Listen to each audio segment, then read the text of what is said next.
Class 10th के दो students, एक का नाम था चिंटू लाल, एक का नाम था मिंटू लाल। क्लास 9 के अंदर इन दोनों की 60% आती है। जब ये क्लास 10th में जाते हैं ना, तो ये दोनों सेम टीचर्स को फॉलो करते हैं, सेम किताबों से पढ़ते हैं। बट जब 10वीं का रिजल्ट आता है, क्लास 10th का रिजल्ट आता है, तो ये जो चिंटू लाल था ना, इसकी परसेंटेज आती है केवल 75 और ये मिंटू लाल टॉप कर देता है विद अ परसेंटेज ऑफ 95।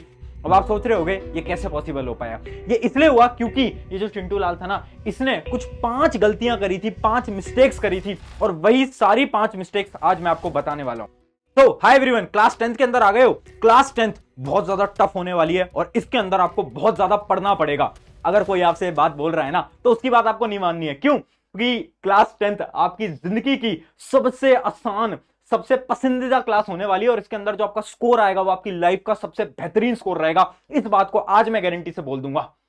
पता है क्यों? क्योंकि कई सालों से मैं स्टूडेंट्स को देखता आ रहा हूं। अगर आज YouTube पे आज पहली बार आप मेरा फेस देख रहे हो तो मैं आपको बता देता हूं, हाय एवरीवन, मेरा नाम है Prashant, mentor of thousands of students. अपने बारे में ज्यादा नहीं बताऊंगा, आप किसी भी अपने सीनियर से पूछ सकते हो जो कि अभी क्लास 10th को पार करके 11th के अंदर गए हैं, और उनसे पूछना कि प्रशांत भैया से पढ़ाई करी थी, प्रशांत भैया की स्ट्रैटेजीज को फॉलो करा था क्या, प्रशांत भैया के नोट्स को फॉलो करा था। वो बता देंगे कि उनकी कितनी मदद हुई। मुझे बोलने की जरूरत नहीं है। और इस साल मैं तुम्हारे साथ लगकर काम करने वाला हूं। पूरे साल भर पढ़ेंगे, सारी स्ट्रैटेजीज दूंगा, सब कुछ दूंगा, गारंटी से बोल रहा हूं। क्लास 9 के अंदर तुम्हारी कितनी भी परसेंटेज आई हो, फर्क नहीं पड़ता, तुम बहुत अच्छे मार्क्स लेकर आने वाले हो, इस बात की गारंटी है। अब सुनो, आज हम बात कर रहे हैं 5 गलतियों की। जैसे कि मैंने आपको एक कहानी बताई, चिंटू लाल मिंटू लाल। अब देखो, चिंटू लाल मिंटू लाल जो थे ना, अब ये चिंटू लाल की भी 60 थी, इसकी भी 60 थी, सारी चीजें इन दोनों ने सेम करी, बट 5 मिस्टेक्स के बारे में हम बात कर रहे हैं कि क्या मिस्टेक इसने करी। और वो जो मिस्टेक्स जब मैं आपको बताऊंगा ना, तो उन मिस्टेक्स को आपको अपनी प्रिपरेशन के दौरान नहीं करनी है। क्योंकि अभी अभी आपने क्लास 10th को शुरू करा है, आपको डर लग रहा होगा, रिश्तेदार बोल रहे होंगे अरे 10वीं के अंदर आ गया, जिंदगी का पहला बोर्ड एग्जाम देने वाला है। पर डरना नहीं है, घबराना नहीं है, प्रशांत भैया साथ हैं। अच्छा, अगर तुम्हें ये नहीं पता है तो मैं बता देता हूं, मुझे प्रशांत सर नहीं बोलते हैं, मुझे प्रशांत भैया बोलते हैं। क्यों?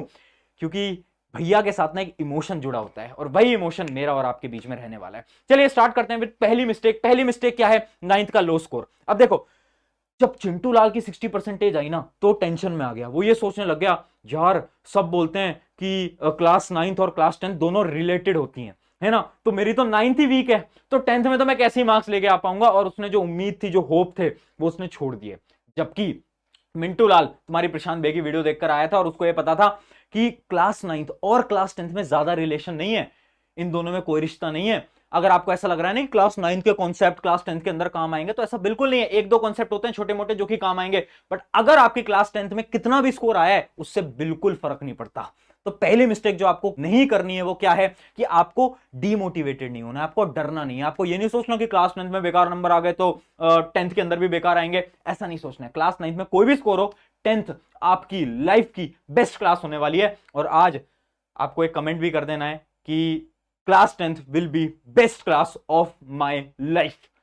आज इस फटाफट से कमेंट के अंदर आपको कर देना है, ठीक है। अब बढ़ते हैं मिस्टेक नंबर 2 पर। और अगर आप ये क्लास 11th के स्टूडेंट हो और अभी इस वीडियो को देख रहे हो, तो सबसे पहले भैया क्या कर रहे हो, यहां पर तुम्हारी क्लास 11 स्टार्ट हो गई, जाके पढ़ाई करो। और अगर यहां आ ही गए हो तो अपने जूनियर्स को कमेंट में कुछ सजेशन देकर चले जाना। चलिए अब बात करते हैं मिस्टेक नंबर 2, जो कि है स्मार्ट स्टडी। अब देखो, स्मार्ट स्टडी सब बोलते हैं, बट ये कोई नहीं बताता करनी कैसे है। मैं बता देता हूं। पहला स्टेप जो होता है वो होता है कितने घंटे हमें पढ़ना है। क्योंकि देखो, चिंटू लाल जो था ना, वो क्या करता था, वो सबके पास जाता था और पूछता था, अरे भैया दीदी ये बताओ 10th के अंदर आ गया हूं, कितने घंटे पढ़ूं। जबकि मिंटू लाल क्या करता था, मिंटू लाल किसी से पूछता नहीं था, क्योंकि मिंटू लाल को पता था कितने घंटे पढ़ना है उससे फर्क नहीं पड़ता। मिंटू लाल क्या करता था, डेली ना टारगेट्स बनाता था। सोचता था कि आज मुझे साइंस का ये वाला चैप्टर खत्म करना है, मैथ में ये करना है, फिजिक्स में, केमिस्ट्री, जो भी आपका होता है उसके अंदर ये सब करना है। समझ पा रहे हो? तो आपको ये नहीं पूछना है 10th के अंदर आ गया हूं कितने घंटे पढ़ूं, आपको टारगेट्स बनाने हैं और उन टारगेट्स को पूरा करना है, और उसी के अकॉर्डिंग आपको अपना टाइम टेबल बनाना है। देखो, अगर कोई आपको बोल रहा है कि टाइम टेबल ऐसे बनाओ, 9 से 5, 10 से 11 ये करूंगा, 11 से 12 ये करूंगा, 12 से 1 ये करूंगा, उसकी बात मत मान लो। वो टाइम टेबल आप कभी फॉलो नहीं कर पाओगे दोस्त। आपको कैसे टाइम टेबल बनाना है, आपको टारगेट्स लिखने हैं, डेली के टारगेट्स लिखो कि ठीक है ये 4 चीजें आज मुझे खत्म करनी है, जब तक खत्म नहीं होंगी सोऊंगा नहीं या सोऊंगी नहीं, ठीक है। ये चीज आपको याद रखनी है। अगला स्टेप क्या है? Subject wise strategy. देखो, बहुत ज्यादा इंपॉर्टेंट है, आपको पता होना चाहिए हर एक सब्जेक्ट की स्ट्रैटेजी। जैसे कि अगर साइंस पढ़ रहे हैं तो कैसे पढ़ रहे हैं, मैथ पढ़नी है तो कैसे पढ़नी है, एसएसटी के अंदर हिस्ट्री को कैसे पढ़ना है, ज्योग्राफी को कैसे पढ़ना है, सिविक्स को कैसे पढ़ना है, आपको पता होना चाहिए।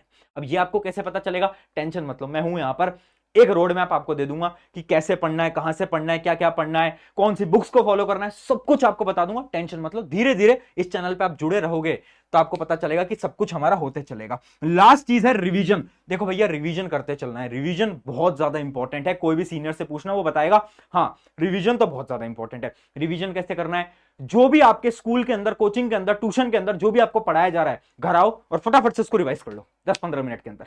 बस उतना रिवीजन करोगे उतना बहुत है। चलिए, ये 2 मिस्टेक हो गई। तीसरी मिस्टेक क्या है? Many books and many teacher. देखो चिंटू लाल क्या करता था? चिंटू लाल ना यूट्यूब पे सर्च करता था कि चलो chemical reaction equation in teacher का भी देख लेते हैं। वो स्कूल से भी पढ़ रहा है, वो ट्यूशन से भी पढ़ रहा है, वो यूट्यूब से भी पढ़ रहा है। अरे भाई क्या कर रहे हो, क्या कर रहे हो? ऐसे नहीं करना। क्यों? जब तुम इतनी सारी बुक्स लोगे, इतने सारे टीचर्स को फॉलो करोगे तो आपका टाइम बहुत खराब होगा। तो प्लीज एक ही किताब को फॉलो करो, कम रिसोर्सेज को फॉलो करो। कौन सी बुक्स को फॉलो करना है वो मैं आगे समय के साथ आपको बता दूंगा, बट टीचर्स को भी कम ही फॉलो करो। और अगर आपको बेस्ट टीचर से पढ़ना है क्लास 10th के अंदर, तो आपको पता ही होगा नेक्स्ट टॉपर की टीम, जिसके अंदर मैं, आपके शोभित भैया जो कि मैथ पढ़ाते हैं, और दिगराज सर आपको एसएसटी पढ़ाते हैं। उसके साथ साथ सारे सब्जेक्ट्स हमारा जो आरंभ बैच है क्लास 10th का, उसके अंदर कवर हम करा रहे हैं। अगर आपको पूरी डिटेल जाननी है तो एक वीडियो की लिंक मैं दूंगा। हमारे नेक्स्ट टॉपर चैनल की एक वीडियो डली हुई है जिसके अंदर हमने पूरी बैच की डिटेल बताई हुई है, तो वो आप देख सकते हो। बट इस वीडियो के एंड में जाकर देखना, अभी मत जाओ। बात सुनो, ये हो गई हमारी मिस्टेक नंबर 3। अब mistake number 4 and one of the most important mistake, जो कि है राइटिंग प्रैक्टिस। देखो हो क्या रहा है ना कि बच्चे पढ़ सब लेते हैं, जैसे कि एसएसटी के अंदर हम थ्योरी पढ़ लेते हैं, है ना, साइंस के अंदर हम थ्योरी पढ़ लेते हैं, बट राइटिंग प्रैक्टिस कौन करेगा? अरे भाई बोर्ड एग्जाम के अंदर लिख कर आने पड़ेंगे आंसर। मैं देखता हूं बच्चों को आंसर ही लिखना नहीं आता। पूरी पूरी 10वीं पढ़ लेंगे बट आंसर लिखना नहीं आ रहा है। यार जब तक तुम्हें आंसर लिखना नहीं आएगा ना, तब तक तुम कुछ नहीं कर पाओगे, मैं गारंटी से बता रहा हूं। तो याद रखो, करना क्या है। आंसर लिखने की प्रैक्टिस कैसे होगी? वो प्रैक्टिस होगी एक तो आपके टेस्ट, जो आपके स्कूल के टेस्ट होते हैं, उसके अलावा आपको क्या करना है? नोट्स बनाते हुए चलने हैं। देखो अभी तुम्हारे एग्जाम में बहुत समय है, खुद के नोट्स बनाओ, है ना, किसी और के नोट्स पे डिपेंडेंट मत रहो। किसी और के नोट से हम एग्जाम से 1-2 महीने पहले पढ़ाई करते हैं, बट अभी हमारे एग्जाम में बहुत समय, हमें खुद के नोट्स बनाने हैं। और नोट्स बनाने का मतलब ये नहीं होता टीचर ने बोर्ड पे लिखा और बस आंख खोल के और बस बिना सुने बस लिखते गए लिखते गए लिखते गए लिखते गए लिखते गए। ये नहीं होता भाई, ये नहीं होता। टीचर ने जो लिखा उसको समझा और अपनी भाषा के अंदर नोट करा, ये होता है नोट्स का मतलब। ठीक है, तो जब तुम नोट्स बनाओगे तो तुम्हारी राइटिंग प्रैक्टिस होती रहेगी। ठीक है, तो जो तुम ग्रामेटिकल मिस्टेक वगैरह करते हो वो सब भी आपकी कम हो जाएगी ऑटोमेटिकली। तो नोट्स बनाना बहुत ज्यादा इंपॉर्टेंट है। और मैथ के अंदर कैलकुलेशन प्रैक्टिस करना बहुत इंपॉर्टेंट है। बहुत सारे बच्चे क्या करते हैं, सोचते हैं मैथ ही तो है, क्या बड़ी बात है, आधे से क्वेश्चन को सॉल्व करते हैं, पूरा क्वेश्चन ही सॉल्व नहीं करते। अरे भाई कैलकुलेशन की प्रैक्टिस करो। जब बोर्ड एग्जाम देने जाओगे ना तो इतना ज्यादा प्रेशर होता है ना कि कैलकुलेशन वहां गलत हो जाती है। तो उसका क्या इलाज है, उसका क्या सोल्यूशन है? उसका सोल्यूशन है कैलकुलेशन की प्रैक्टिस करते रहनी है। मैथ के क्वेश्चंस में पूरी कैलकुलेशन करो, आधी अधूरी मत छोड़ो। ठीक है, अब बात करते हैं हमारी लास्ट स्ट्रैटेजी की तरफ, जो कि है सी रूल। देखो ये बहुत बड़ी मिस्टेक है, जो कि सिर्फ चिंटू लाल नहीं, तुम भी करने वाले हो। बट इस मिस्टेक को सुन लो और इसे मत करना, तुम्हारे 10th में बहुत अच्छे मार्क्स आ जाएंगे। मिस्टेक क्या है? अभी क्या होता है, जब क्लास 10 शुरू होती है ना तो हम जोश में होते हैं, हमारे पास एनर्जी होती है, हम सोचते हैं ठीक है यार एनसीईआरटी भी पढ़ लेंगे। एनसीईआरटी उठाई, एनसीईआरटी पढ़ना शुरू करा। उसके बाद एक टीचर आए, चलो यार सर आप भी पढ़ा दो, मैम आप भी पढ़ा दो, ये भी कर दो, वो भी कर दो। हम सब पढ़ने की कोशिश करते हैं। धीरे धीरे महीने बीतते जाते हैं, 15-20 दिन, 1 महीने बाद क्या होता है, हमारा जो मोटिवेशन होता है यहां से यहां आ जाता है और वह एनसीईआरटी धरी की धरी रह जाती है, वो टीचर धरे के धरे रह जाते हैं, हम कुछ भी नहीं पढ़ते। समझ पा रहे हो? ये बहुत बड़ी मिस्टेक है। जबकि मिंटू लाल क्या करता है, मिंटू लाल फॉलो करता है सी रूल। सी रूल बोलता है कंसिस्टेंसी रूल। मिंटू लाल क्या करता था, ज्यादा नहीं पढ़ता था, वो क्या करता था, हर रोज पढ़ता था। ज्यादा नहीं पढ़ रहा था, 1.5-2 घंटे, 1 घंटा 1.5 घंटा उतना इनफ है। मैं नहीं बोल रहा 4 घंटे पढ़ो, अरे मत पढ़ो, जिंदगी को एंजॉय करो। 1-1 घंटा भी तो दे सकते हो हर रोज। अगर कंसिस्टेंसी से इतना इतना इतना इतना भी पढ़ने लग जाओगे ना भैया, काम बन जाएगा।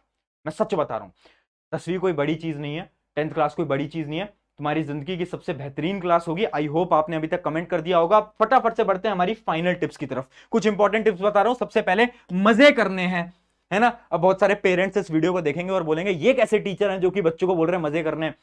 देखो क्लास 10th है, ये समय वापस नहीं आएगा, मजे भी करना है, ठीक है, एंजॉय भी करना है, बट याद रखना कंसिस्टेंसी से पढ़ना भी है। मैं ये नहीं बोल रहा बहुत पढ़ो, कम पढ़ो, हर रोज पढ़ो। दूसरा पॉइंट क्या है, टेस्ट देने हैं।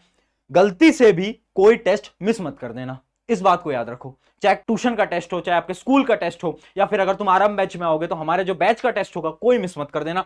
टेस्ट बहुत इंपॉर्टेंट है क्योंकि टेस्ट तुम्हारी राइटिंग प्रैक्टिस कराते हैं। उसके अलावा क्या है, लाइफ एंड यूट्यूब। देखो तुम्हारी जिंदगी भी ना YouTube की तरह होती है। YouTube पे क्या होता है, आपने नोट करा है कि अगर आज आप YouTube पे जाकर एक व्लॉग देख लोगे तो क्या होगा, आपके जो YouTube का फीड होता है उसके ऊपर व्लॉग सजेस्ट होने लगते हैं, होता है ना ऐसा।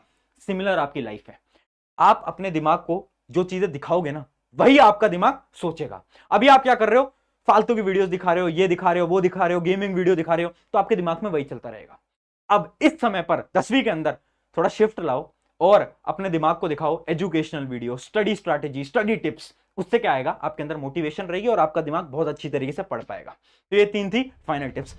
10वीं बेहतरीन होने वाली है और हम मिलकर फोड़ने वाले हैं और आपको ट्रस्ट रखना पड़ेगा। और मैं आज डंके की चोट पे बोल सकता हूं, किसी भी अपने सीनियर से उठाकर पूछ लेना क्या प्रशांत भैया की स्ट्रैटेजीज वर्क करती हैं, वो तुम्हें खुद बता देगा।